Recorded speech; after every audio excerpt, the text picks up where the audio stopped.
I've been in the media here in northern Nevada for close to 30 years. I'm not going to tell you the exact amount of time, so you can guess on that, but I was already well seasoned before I came to Nevada. And it's a pleasure to be here tonight. I'm actually first vice president of the Mount Rose Republican Women, and our board meeting is tonight. But I felt that this was more important to come and talk with you and share our opinions and values. So I said, you know what? Here's our upcoming guests. Deal with it. We'll move on. I'll be there for the next one. Does everybody here know what amen means? Yes. Amen is just a term of agreeance. It doesn't mean anything about biology. But in our last congressional startup session, the prayer was given and amen was said at the end of the prayer, and then a woman. What? These are the people who are representing the United States of America. Not only are they uneducated fools, but it is showing the divide that is going on around the country of us versus them. And it has to stop. One of the things, thank you. One of the things that they have been dividing us on is our gender. And Jackie asked me what I wanted to speak about tonight, and that is sexism. Where we are now and where we got started. Because if you think women's political involvement got started when we achieved the right to vote, you're wrong. Actually, women in politics goes all the way back to the Dark Ages, goes back to Europe, and you might remember we actually had a queen. We had queens, and they still have a queen now. We have a different kind of queens that seem to be taking over, and they reading time. But that's a whole different thing. But women played a very important role during the revolution of this country. And that is, while the men were out fighting, the women were keeping the home fires burning and fighting at home. They had their firearms. They were ready to take control, to make sure that their property, their family, and their values were protected while their men were off jeopardizing their lives and their livelihoods and their properties to make sure that we became the United States of America and that we have a Constitution that we live by, that was written and given our values to us under God, not under God and her, or under God and so-and-so, but under God, our God that we look to. And like Janine, I'm very positive that he is watching out for us right now. Amen. Because a lot of people follow Trump, and they're disheartened right now. They expected things to happen that haven't happened, that will take everything back and make everything better. But if you know God, you know he doesn't go by a timeline. He doesn't go by, I'll get this done on this date. He does it in his own sweet time to make sure that we see certain things. Women play a huge role now in politics, not just voting. Listening to their husbands, helping them with bills. You know, there's all kinds of pillow talk going on in the White House. Well, what do you think about this? Is this good? Is this bad? It's the same thing with all of our legislators. What we have to recognize now, though, is women need to be even louder.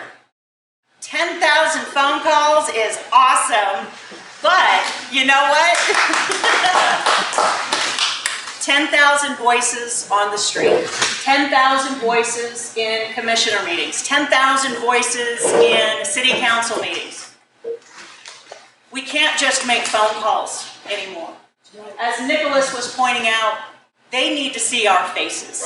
They need to know that we are not just one person sitting behind a phone making phone calls.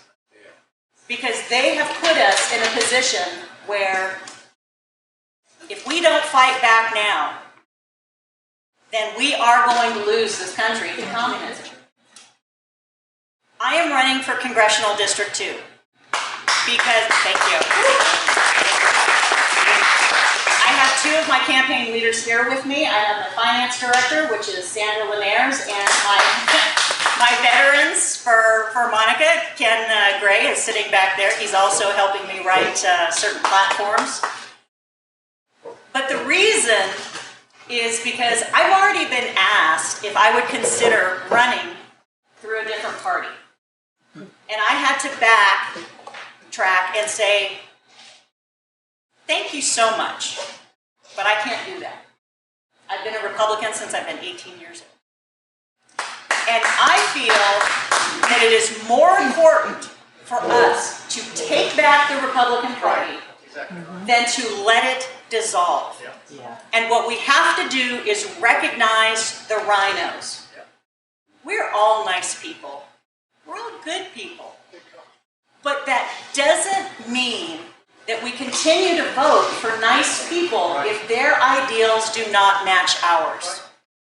John, I'm going to point you out. Thank you so much for asking me a question. John came up to me and asked me if I was going to run against Amadei, and I said no, because Amadei wants out of Washington, D.C. He doesn't want to be there anymore. So he wants to be governor, and he will be running for that. Do not think for one moment, for as nice as Amadei is, and for as many years as he has been working for this state, that he is not one of the leading rhinos. Because he is. Just the other day on Nevada Newsmakers with Sam Shad. I'm sure a lot of people know that, he tries to be bipartisan, but we know he leans to the left. Amadei was asked about voter fraud. In Amadei's opinion, Nevada doesn't have any voter fraud. So, this, again, just is a small example of going along to get along. The whole party is that way. And we can't have a party of go along to get along, because guess what? Democrats do that, and they do it a hell of a lot better, and when they focus in on something, it's laser-sighted, and they vote in numbers. Unfortunately, the Republican Party is very splintered. We have constitutional Republicans, we have rhino Republicans, we have moderate Republicans now because people are leaving the Democrat Party to come to the Republican Party. Well, guess what that does? That moves the Republican Party further to the left, because those people normally get involved in politics and they drag the party with them. We have to put a stop to that. You have to ask the hard questions of everybody running. Bob Lucy is going to throw his hat in for Congressional District 2. So I will probably be challenging him in the primary. Not if I can help it. Well, I wanted to mention that, Nicholas. You say he's going to be out of a job from the pressure. Bob Lucy, for the last 3 years, has taken pressure every single day from the residents of Lemon Valley because their homes were destroyed and the city and the county did nothing. And Bob Lucy couldn't care less. Because that's not his district. Right. But It's down south. Yeah, but he screwed his southern people too. but the commission votes for everybody.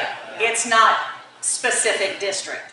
So he actually approached people in Lemon Valley who were trying to fight for their homes, trying to fight for just a little bit of help to get the water out, to stop more building that would just make it even worse in the following years.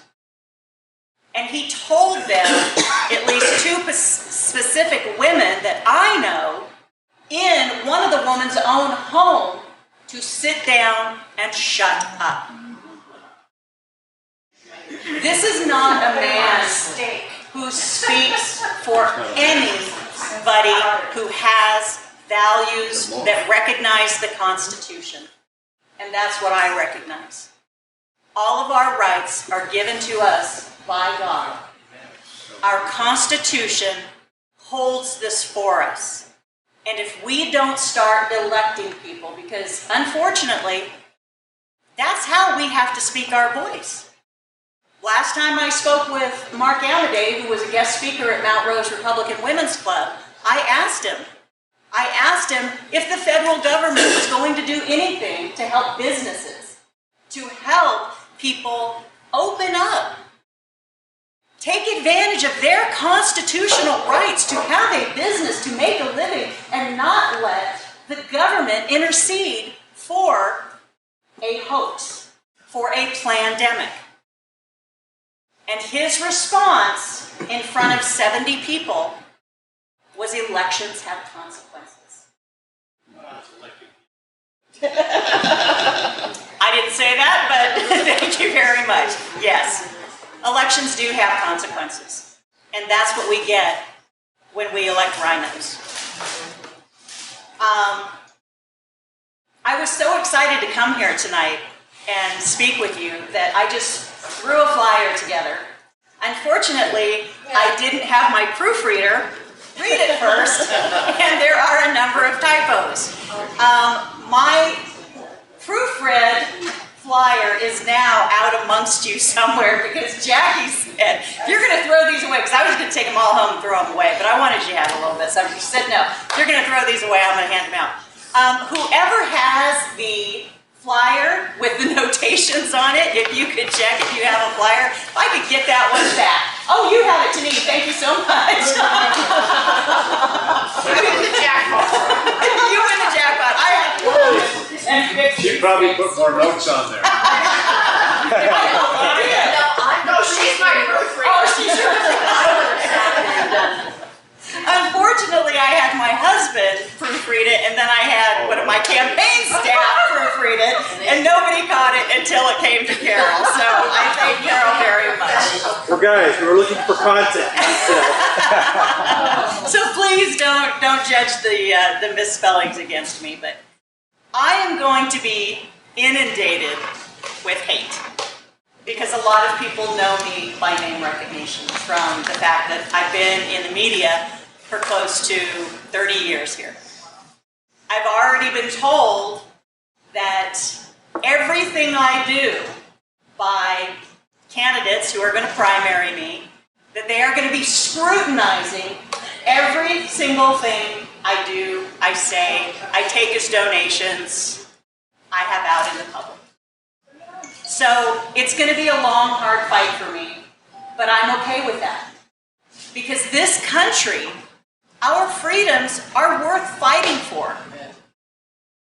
There are things I've done in my past. Guess what? Every single one of you have done something in your past.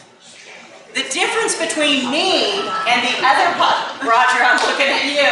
The only difference between me and the other frauds running for office are I own up to it. You know what? That's right. I own it. And that's what they need to do. Thank you so much. One of the things that we need to change on a federal level, and Ken and I were talking about this tonight, we were going over some platform reforms, and that is the bills that are produced and put out. You go back to the Reagan era, and a bill was maybe 200 pages long. And now we are seeing 5,600 pages that nobody reads. And that has to stop. And we have to stop just saying yes for a crumb.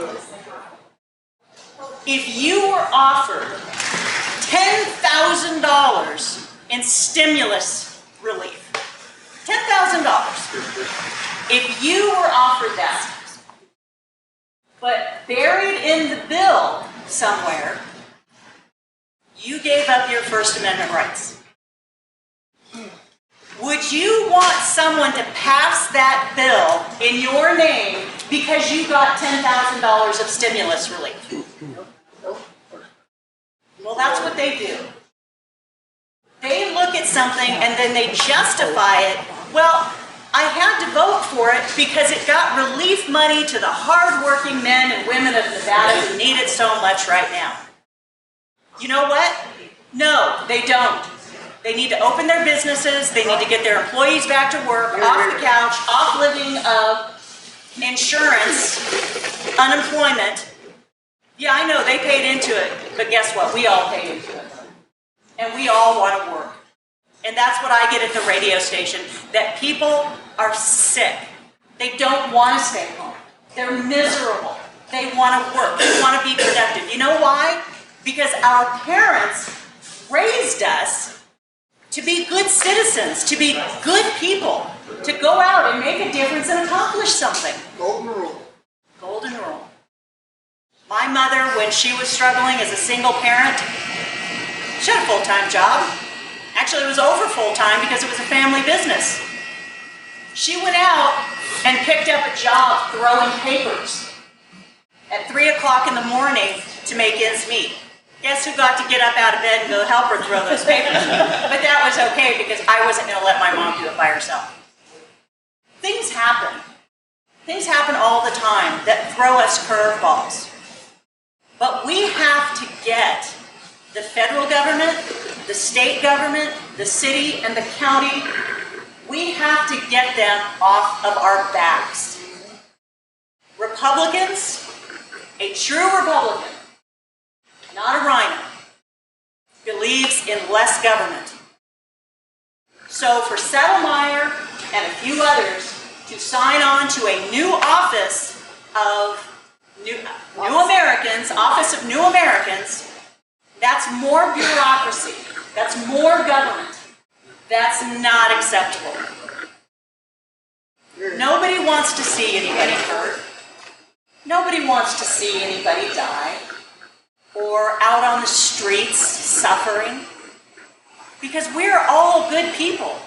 It is in our hearts. God gave us the ability to love one another and try to help each other. But the government takes control of it. They get money for it, and then they do nothing. Just look at our homeless situation here in northern Nevada. That homeless situation is going on all across the country. And let me tell you, if government wasn't involved, those people would be in a safe, warm place. I just helped a gentleman, got him on the air. He came here from California. He raised $50,000 in 4 days from the generosity of this community, and he got over 100 homeless families hotel rooms. You tell me what government agency ever did anything like that. We have to take back control. And if we don't do it now, it's not going to happen. Juanita. One thing that we must do is all these, quote, elected officials have sworn an oath to the Constitution to keep our rights. They're not doing it. We need to go in and sue them in their private capacity, not through regular courts necessarily, but through their private capacity, because they have violated that, and that's how we can Operating win. under the color of law. Right. And so there's other ways for solutions, and we have to start thinking out of the box that we have been educated under. There's lots of things we can do. Yeah. First off, let me correct one thing, and this is something that I've been trying to break people of the habit of doing, and that is we have elected representatives. We do not have officials. These people do not govern us. They are not officials. They are representatives, and we need to treat them and give them the title of that to keep them in their place. because they think they're official. They think they're above us. That's not true. We have a problem, Juanita, and that is, you can see it right now with Lynn Wood. He has a law degree. So does Rudy Giuliani. They want their licenses taken away. They want the bar to expel them. They want psychiatric evaluations. Lawyers, if you notice, have not taken on any of these Right. fights. You have to be a pro se litigant and file your. Exactly. We have to do it. Yeah. You gotta learn, you gotta get a law degree yourself, that's what you Yeah. gotta do. So don't be looking for any lawyer No. to come up and say, I'm going to represent you. No. We have one right now working for us, and that's Joey. Joey. That's right. So please, whatever you do, follow Joey and give him the help that he needs, anything that he needs, and that might even be money. He has it on his website, and I have a flyer up there that has that. So JoeyCurrentLaw.com. you can, Yeah. you can donate to support anybody who's defending their business. Because while he's spending so much time in Carson City and Las Vegas and Washington, D.C., he's dropping his own clients Right. to fight for this. Because he's doing the right thing. And there are a lot of lawyers out there who aren't doing the right thing. Now remember that at elections. Because the judges, Yep. city attorneys, these are the people that you have to watch out for. As long as we have judges who are not hearing cases, who are throwing things out, just letting things go, then we're not going to win. And we have to fight harder. So school board members, start going down ticket. It's not just about congressmen and senators and assembly and state senators and the president. Everything that they are dealing with, we let happen because all of those down ticket elections, the wrong people were elected. And we need to change that. Yes, I'm sorry. In my letters that I used to send to congressmen, what have you, I said, "Dear public servants." That's what they are. He said that when he writes letters, it's dear public servant. And that's what they are. They are supposed to be serving you. And because they think you're still asleep, that you haven't read the Constitution lately, that you haven't read the Bill of Rights, because they're not being taught in the schools, good luck with your bill, Carol. Because we all know what happened to Jim Wheeler's bill that wanted the Constitution, the Federalist Papers, the Bill of Rights, and the Declaration of Independence all taught in the schools. Never even got a hearing. What's wrong with teaching our history of how this country became what it is? Areas like us. Yeah. When I was in school, we had to learn the Constitution, we had to do the preamble. In fact, when I was 18 years old, when I was in high school, I helped change the Constitution. And getting 18, 19, and 20-year-olds to vote in high school, and that was the biggest thing of my life, was to change the Constitution. I was part of it. And when Gerald Ford signed that bill, I was crying, because the kids in Vietnam could now vote for whoever they wanted to die for instead of just dying. They had a choice, they could vote. One of the biggest issues I think Ken and I kind of go back and forth on is I make the statement almost every day. We are already a socialist country. The rules, see Ken? Next set of communism. This is the push to full-on communism. Right. We've seen it happening for the last 60 years. We've seen the universities take on liberal professors. Those have produced liberal teachers. Those have produced liberal students. It is all around us, and it is in disguise. I tried to point out to people the other day, there was a protest up on one of the overpasses by Sunrise Movement.